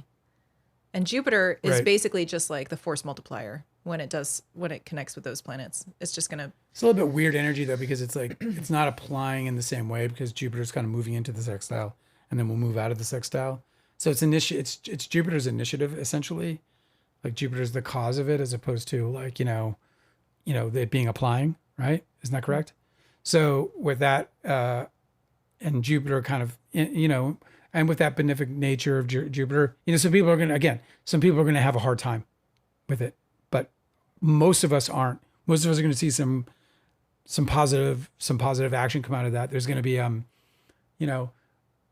like for example, if you see, something in the Pluto configuration where, that opposing energy breaks something in that Aquarius house with Pluto, expect the outcome, the end result, to be great. If not, expect to see something coming out of it that will greatly improve the situation in the long run. And that may not become It's very tough, man. visible I in the know. beginning, especially with Jupiter getting in there on the aneretic degree, because he's going to be there for another like year, in Leo. So this Yeah, is, Jupiter's going to be in Leo for a year. yeah, and this configuration is going to be a minute. So there's going to be there's going to be a saturation in it. So it's not, this isn't fast energy. This is like definitely, and same with these sextiles that I was just describing with these slower outer planets. This is slow energy, and it's like it's more like imagine if you lit like an incense in the other room, and then imagine like it's got to travel 2 to 3 rooms before you'll even start to smell it from where you are. Do you think it's going to be slow like that? Yeah, I think it's like that. I mean, well, I think that there'll be moments. I think these outer planets, Well, when they engage with... if you get close to the incense, Yeah. then it'll be more pungent, or more whatever, certainly more obvious. I think that it's great weather for either launching your business or usurping your leaders. Well, I mean, think it's on a gonna Monday, be that's wonderful. that's a mundane level, and there's definitely that energy on the mundane level, and there's so much there for the mundane astrologers to unpack and Yeah. go back in time with, and there's a lot. Part of the reason why I like kind of like spectating on the mundane level, even though I glance at it and I can't help myself and be like, oh, can this mean that? Can mean It's that? way more fun to analyze stuff in hindsight than ever try to predict things. Well, Because, and, like, for instance, my prediction is that something big and potentially bad is going to happen. Bad for him, not bad for us. To Donald Trump, in the first 2 weeks of July. Sorry, yes, July looks particularly bad for him in the beginning. I don't know what's going to happen, because I said the same thing about this last eclipse where I thought he was done for, and he started a war. So, I mean, he might be fine, but like, this is the thing, is like, it's so much more interesting as an astrologer to look at what happened in the astrology after the fact about mundane things. Like, for instance, do you remember that when that ship crashed into a bridge? It was like unprecedented, and it was just like this nighttime crash where their lights went out just in time for them to crash into a pillar. yeah, Like, that was perfectly presented in the astrology. The billionaire submarine that imploded, that was in the astrology. Of course, you would never have been able to predict anything like that. You might have been able to say, oh, some disaster at sea that becomes a high profile story. Like, that was definitely could have been predicted, but you would never predict exactly that happening. So it's just not as fun to make predictions. Well, it can be. Especially after you try to do a few with these elections and you're like, oh, damn, I guess that was either my prediction was right and the election was stolen, or my prediction was wrong and I suck at this. You know? You never know. You can't know. Well, I mean, that's why I've always looked at that part of astrology as something that you're better off just, like Chris Brennan's approach, which is like just, hey, this is the energy. These things are going on around us. We'll keep our eye on them to see if they're ignited or quelled, or, in any way changed by the This is the fate versus weather. this is the fate versus free will debate, where the stars align for things to happen, but the people have to initiate the happenings for it to come through, and sometimes we don't.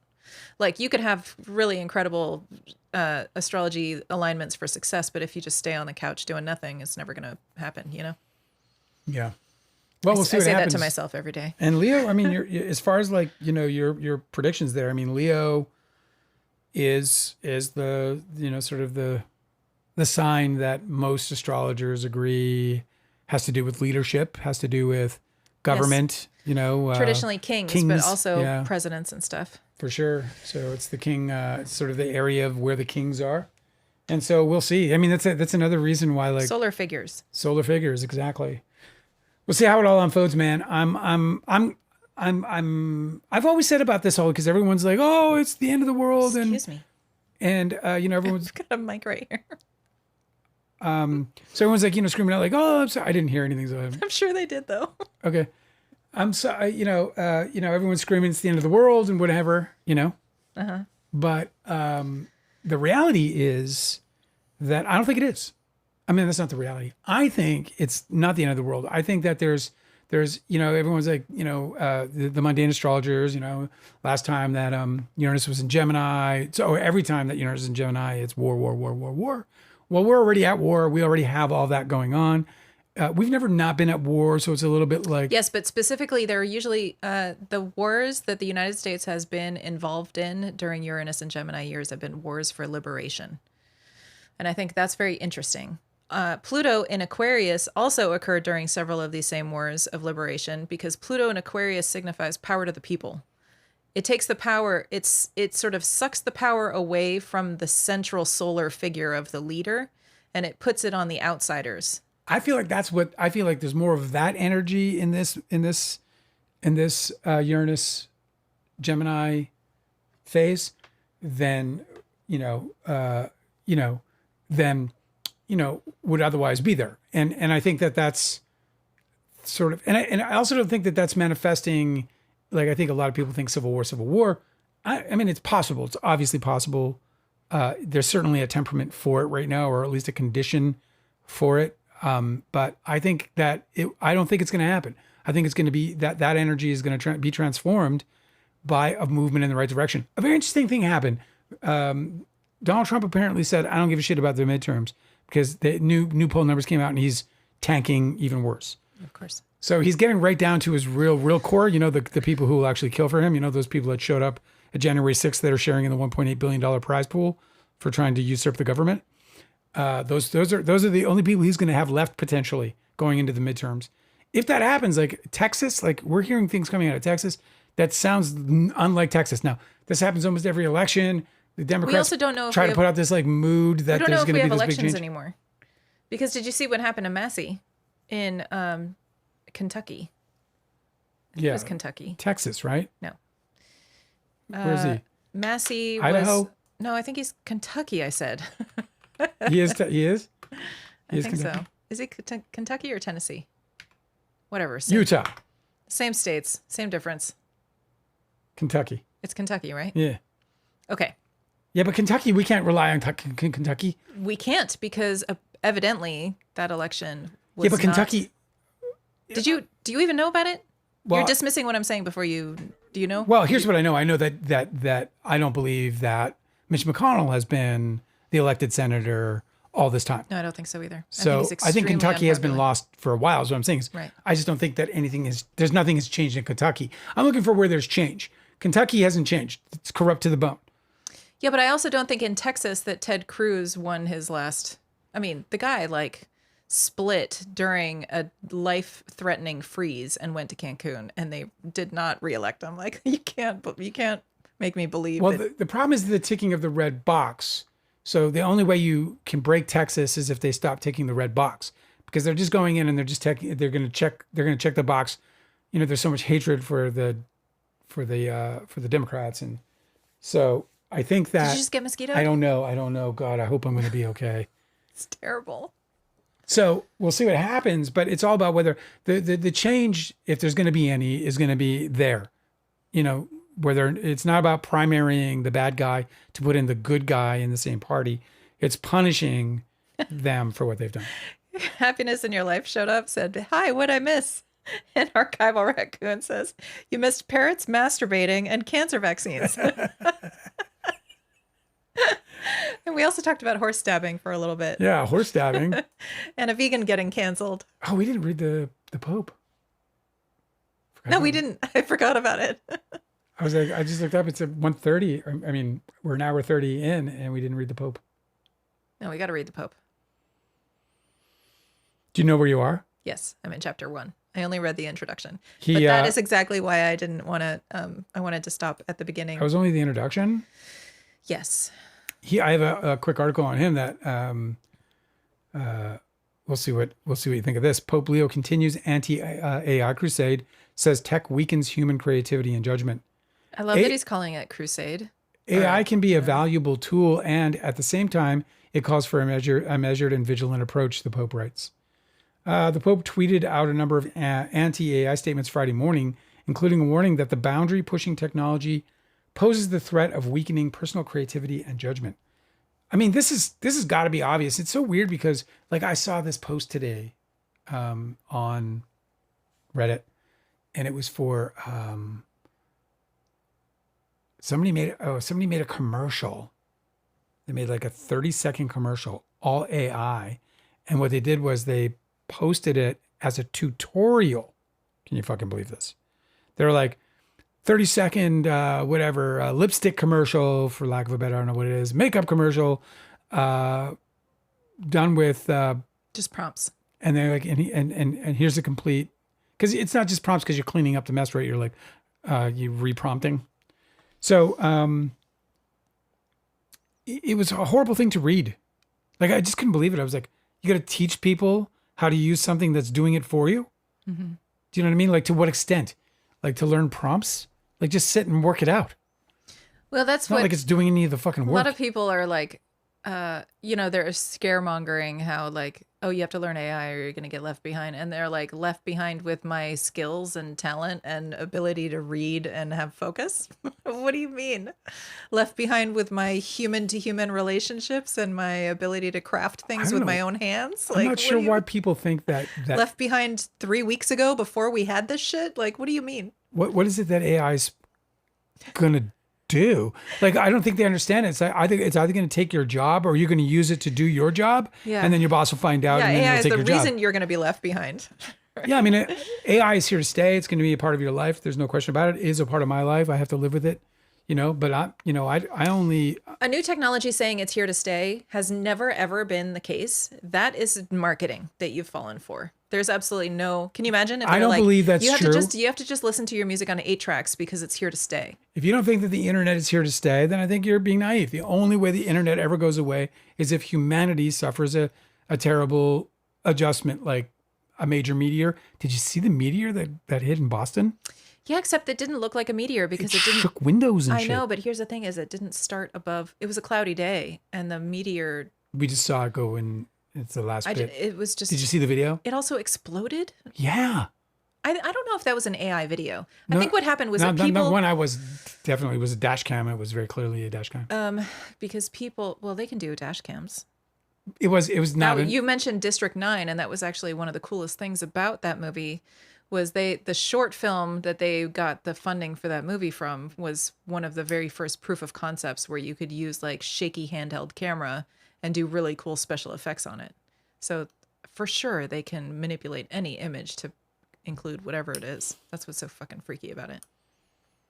Anyway, so the Pope, he's back at it. He's saying, it's gonna mess with your creativity. The sort of thing that he's, not accounting for in that statement, and maybe he does in later. We're going to keep reading, but that's not going to matter to the person who wasn't creative to start with. So the person who wasn't creative to start with, now they can make movies, now they can write books, now they can just sit there and be like, I want a book in the style of Stephen King. Oh my God. It's about a worm that a guy eats at a party. And then they just start with this like premise. I would read this book. Of course you would. I'm like sitting there going, Dale, Don't give that away. what are you doing? Are you serious? That's going to win you a Grammy. You're going to win the Tony, Dale.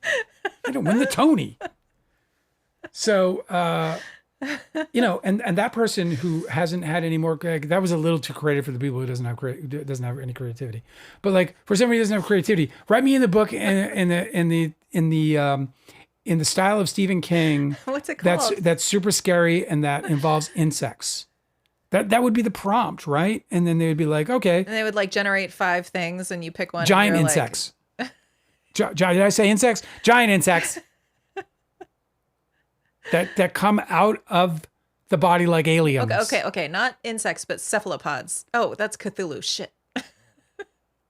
Okay. It's already been done. And you stir it in the coffee. That we're close up on the coffee. I don't know, whatever. I'm ranting in a ridiculous way, but the problem with that is that statement is like it's not going to stunt. Like, is it going to stunt my creativity if I sit there and try to write Yes, a but book what you're with talking AI? about, that has already existed. Like when I was a barista and I worked at a coffee shop, there was like it was during the time when they made those machines that you put your latte underneath it and then it'll put the coffee art on it. Yeah. Like it's basically like a printer for the top of your coffee and it'll just put like the little milk design on it. And everybody was like, "Ooh, you guys should get one of those here." Not that I did coffee designs anyway because I was too fucking busy. Yeah. Sitting there making fucking clover leaves for people. Just drink it. Yeah. It's going to be fucking cold if you want me to make a coffee design. Yeah. Anyway, what I was saying So you is can go like that this. these things will always happen. I was never the type of barista that had the artistry and the skill in order to make coffee designs. Okay. I just made tasty coffee. But there's always going to be people who want to have the skill and the creativity to make coffee designs, but they don't want to practice. They don't want to get good at it. And so they just buy the fucking printer. This has always happened. The difference between AI is that it's actually, these models are addictive. They're harmful to the environment, to the local communities in which these fucking data centers are built. And they're also being trained on stealing and plagiarizing and thieving a bunch of our data so that they can train the surveillance state to then fucking victimize us. Like there's absolutely no reason why they need to build these data centers so wide and So they're rapidly. not and they're not planning on launching drones from them. For sure. Like guys, like we have to wake up and Yeah, think no, no, about no. what's really happening that There's they're not no doubt telling about you. it that this is 100%. These are This surveillance is like farms. this is just like war when you go and you're putting your tanks, and if you've ever played You're Risk. like, that's not where we're going to hide our tanks. That's just where we're going to hide our farm equipment. Because what we're doing Right. is we're trying to spread democracy in your country. Creativity. And you guys, and self-sustainability. You guys are going to need tractors. So we're just going to put tractors in here. Really, they put tanks and armor and like. How about just having somebody you can talk to exactly the way you want to, and who will always, it doesn't matter when, if you wake up at 2 a.m. and you want to talk to them, they'll be there for you. Oh, I saw another article that was really horrific about people who engage with chatbots become increasingly incapable of dealing with regular conversation with humans because the chatbots are so sycophantic that you actually can't have an exchange of ideas with real people anymore. It like deadens your ability to deal with differences or disagreement or any of the, you know, that there's this that type of debate that's like dialectics where you basically you come to a solution or an agreement or a conclusion by balancing differences. Yeah. Like you start out with difference of opinions and then you argue it down to, okay, we do agree on this one thing, right? Yeah. Well, chatbots will never do that. And so the people, and that's just like a normal part of everyday speech. Like we do it here all the time. And there's people who somebody did a study where they determined that people who engage with chatbots, it reduces their ability to even engage in that type of conversation without getting frustrated. Like they prefer the chatbot because it doesn't ever challenge you No, it's intellectually. what they want. It's because they're getting everything they want to hear. It's horrible. And they're getting told it the way they want it. I have one last story. Can I change it? Can I change the topic? Oh yeah. This was posted in, there's a sub about it's got loads of followers. Swearing I'm going to put your nudes. It's called, we want to grow, Andrew. That's what I'm saying. R2 Real, who posted this? Many seen. 4268. I know it's one of you. But they posted this article from the Hollywood Reporter. The Hollywood Reporter, if you don't know, they're the smearist machine. They are the smear machine in motion. So this is kind of a funny article because it says Travis Scott's camp worked with alleged smear conspirators. A court exhibit appears to show the rapper's manager coordinating with a group of Hollywood legal and PR pros to discredit an accuser. Travis Scott appears to be the latest celebrity connected to Hollywood's secret smear machine. An accuser of what? Documents show, well, I'm going to ask for your patience. Because I remember he was really criticized for the way that he handled the stampede at his concert. Of course, yeah. Remember that People shit? died. It was insane. Yeah. He's like telling fucked people. up. So documents show the rapper entrepreneur's manager coordinating with what do they call that? I'm not going to get this word. I'm not going to even say it. A bunch of entertainment industry operatives against an adversary by seeking out potentially discrediting information to post on a ghost platform. The same individuals allegedly attacked antagonists of actress-director Rebel Wilson, so it's them again, music mogul Scooter Braun, and wellness influencer Andrew Huberman with damaging anonymous online campaigns. Wilson has denied involvement. Braun and Huberman haven't commented. A redacted group chat from 2024 between crisis advisor Melissa Nathan, digital fixer Jed Wallace, and a third party became an exhibit earlier this year in a court case filed by publicist Stephanie Jones. That suit is related to the retaliation-centered Blake Lively, Justin Baldoni legal feud over It Ends With Us. A reporter has learned the third party is David Stromberg, who has long managed Scott's career and runs his umbrella company, Cactus Jack. Other redactions in the text exchange obscure references to Astroworld, Scott's annual music festival that in 2021 resulted in a mass casualty crowd crush, as well as unspecified charges being dropped. Stromberg and Scott didn't reply to requests to discuss the matter. In the next exchange, Stromberg referred to the others as his favorite team and the dream team. At the start of the available conversation, Wallace assured that I've got a plan for infrastructure, but cautioned it will need the most absolute secure process. Archival Reckon says a cactus company? Is that what you read? A cactus company? I don't think I read anything about a cactus company. So that apparently is delicate. Yeah, delicate. I got you. This is so helpful. I'm paying attention. Stromberg requested a SOW or statement of work from him. A SOW. I need a SOW. That's to speak. He never named Scott. He explained to the others that he'd like an all-in rate for Nathan, Wallace, and Friedman.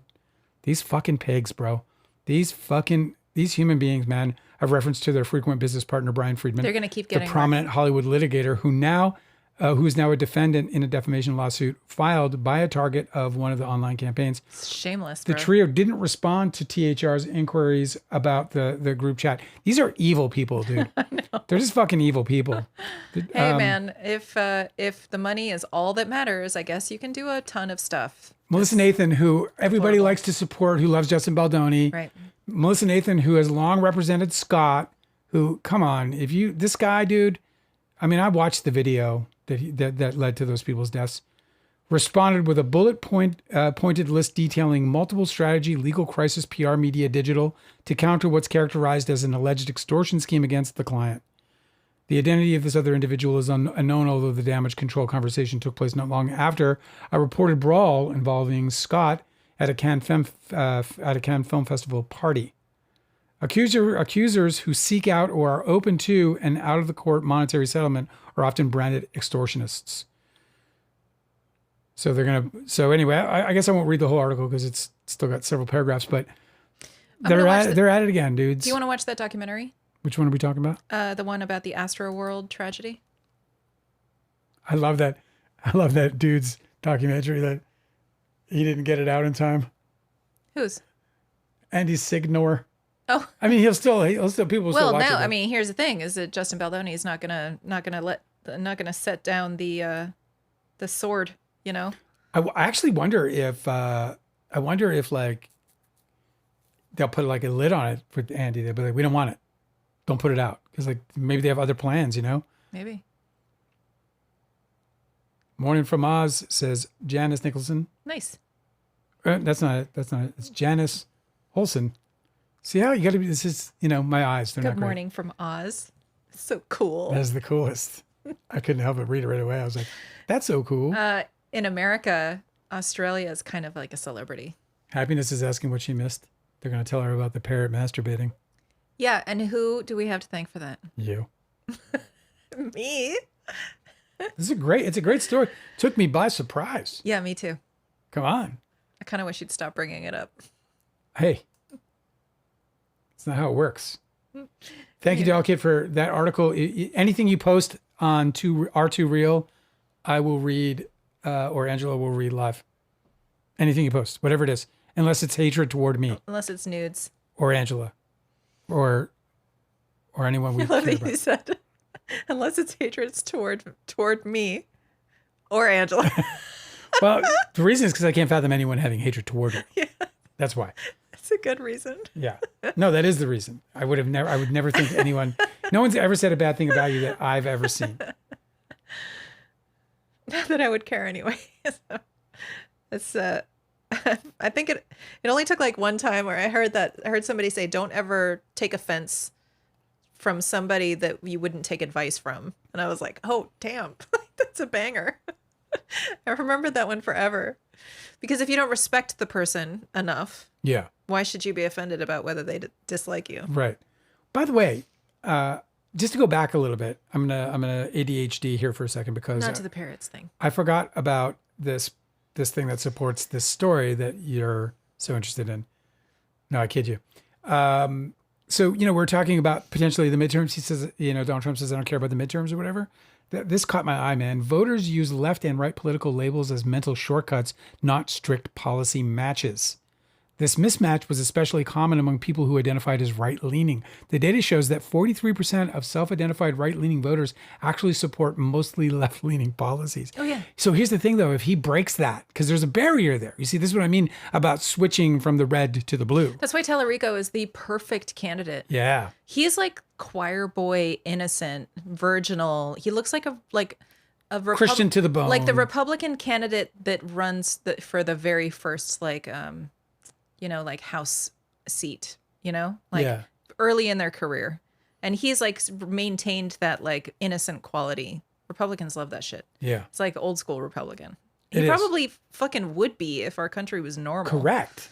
Because the Democratic Party is apparently really right wing. It's super right wing. Come on. Yeah. Please. We What have is a what has far-right actually party. changed? I What has know. actually changed? I know, it's The only thing that they don't do is put the corruption out in the open. What they don't do is they don't defile this guy bites the hand that feeds him because he steals. Who's this guy? Donald Trump Okay. in that administration. He can bite the hand that feeds him because he steals. The others, they didn't steal. They connived. They were cunning, right? Most politicians are cunning. Most of them are just like, hey man, we're good. I got a little deal for you on the side, but we're good. Like they're just cunning. Mm-hmm. This guy, Donald Trump, he can bite all those hands that feed him in the cunning of politics, and instead, just go about his business of looting the store, which is what he's doing. So it's just a totally like he just was like, in kind of typical Donald Trump fashion, he was just like, I'm just gonna break it. I'm just gonna break it. I'm gonna break it wide open. While everybody else was like, what do you do? Oh, you do that, and then you get this. And their corruption could, and then you got. It's just such a shame that we got. I mean, he ran on like "drain the swamp" was like a really like elementary catchphrase, but like ultimately, it's what he's doing is exposing all of this corruption. I just kind of wish that somebody could have gone in and done that without a bunch of suffering. Without being the corruptor. There's so much fucking suffering. The Like I grand wish that corrupter. somebody had just gone in and been like, "Hey, American people, like." Fireside chats type shit like, hey, so another corruption we exposed today is this, instead of this shit. I think we're gonna have to postpone the Pope. Oh yeah, we're not doing the Pope tonight. We don't have time. I do have another story for you that I think everyone will welcome. Are you going to postpone the Pope until Wednesday? Even yeah, And we'll read the papers then. the papers. I think everyone. It got me this time. I think a lot of people will like quietly feel a little relief here. What? I do not. This does not. You don't? I do not feel any relief here because I don't have to worry about this. What? Just clarifying now. What is it? Yeah. Okay. And that site I like so much, SciPost. They say fantasizing about someone else during sex is common and doesn't necessarily signal relationship trouble. Oh, is that what you had to like preface it so much about? Were you nervous? Okay, say it again. Fantasizing about someone else during sex is common and doesn't necessarily signal relationship trouble. So I forgive you. Yeah, well, especially if you don't tell the other partner that you're doing it. Studies suggest Then that you're good. studies suggest that the sexual imagination is heavily influenced by a person's immediate environment rather than just their internal desires. Wait, so how is this? So they're like so out for it's- ice cream and they're like, that guy was kind of hot. Okay, so going to bed with you I'm tonight. curious about how the study was conducted. So they took a bunch of people and then they like tracked them over like 6 months or something. A recent and they were study- like, you are gonna fantasize about your neighbor, Brenda, and then Yeah. and don't tell your wife. No, it's obviously a And then 6 questionnaire. months later, their relationship is fine. Is that what the study was? Yeah, they were like, we need some people to participate in the study. Okay, now when you're having sex, I want you to think about who? Bill Hader? A recent study published. One time I said that I was a fan of Bill Hader, like meaning his comedy, meaning his writing, meaning his creative output, because that's what people do is they're a fan of comedians. So comedians are for. And ever since then, oh, what happened was that you read I know you want him, Angela. You read a Reddit thread that said who like what celebrity What's like the low-key hot guy who like everyone doesn't think is hot? And the top guy was Bill Hader. And so ever since you then, can deny me all you want, but you're reading 50 Shades of Grey with a fucking Nicholas ever since then you've been Sparks cover on side-eyeing me. I'm not sexually attracted to Bill Hader. Oh my God. A recent study published in the Archives of Sexual Behavior provides evidence that the content of a person's sexual fantasies tends to change depending on whether they are alone or with a partner.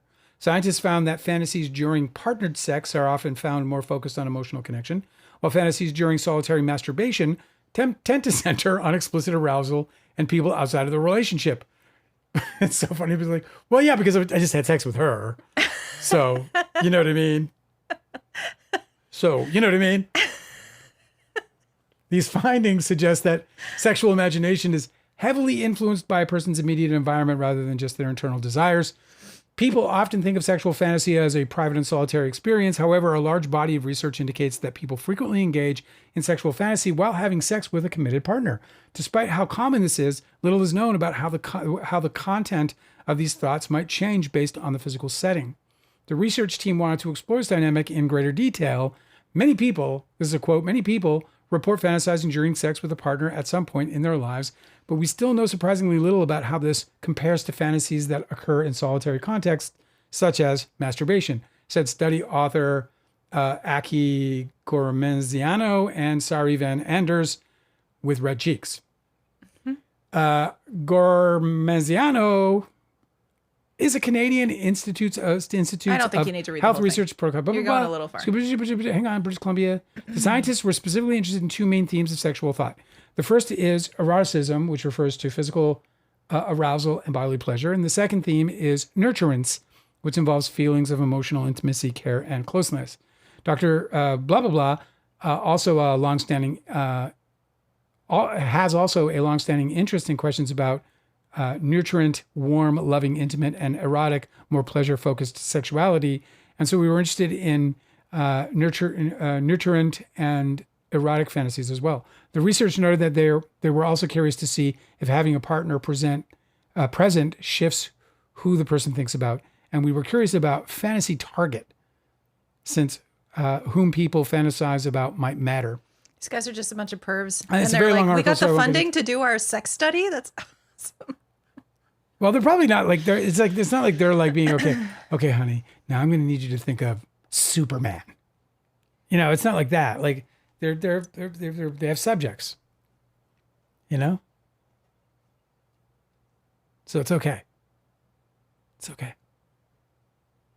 Go ahead. It's okay. Bill Hader is probably listening to this and feels very insecure right now. And it's all because of you. He's all like red cheeked. He's shy in that really cute and adorable way. Who? Bill Hader? His little buck teeth thing that he does. His little buck teeth thing. I think you have a crush on him. The way you're talking. Well, I was talking about him as if I would to make it funny. I don't. You're I don't have a crush on any of the dudes.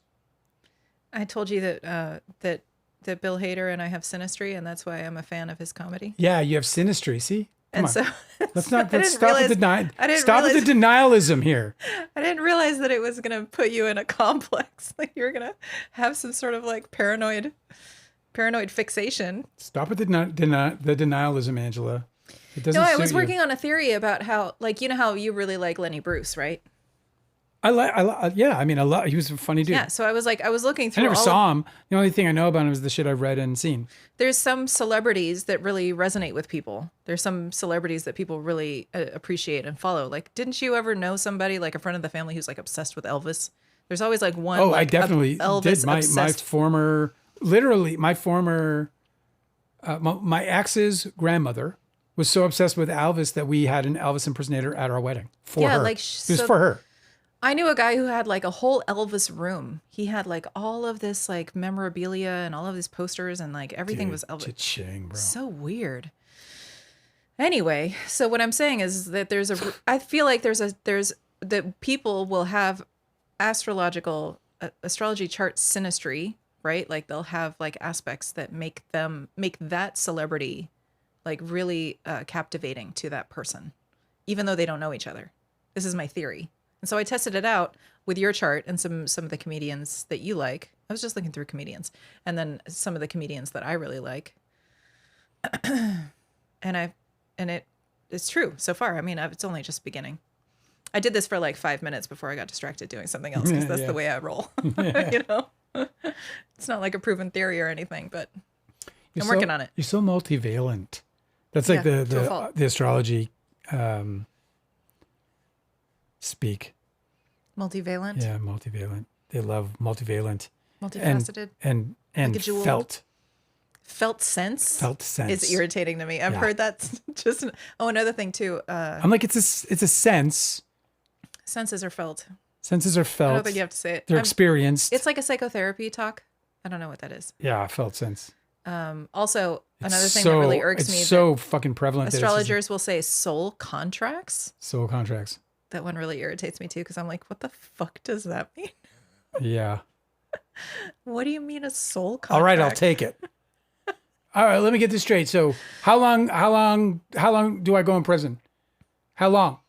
It's like before you incarnate. I know. So are they talking about like meet you at the crossroads soul contract? Like I don't know. No, they're talking about like relationships. Is what it's like, and they have to call it that because they have like this weird like brain or worm in their brain that makes them use woo woo speak about everything. I just want my astrology to be like straight up what it is. I was looking for an astrology meetup group in our area because I think it'd be cool to go talk like fucking. I mean, everything's weird, right? Yeah. So like, let's go talk to astrologers.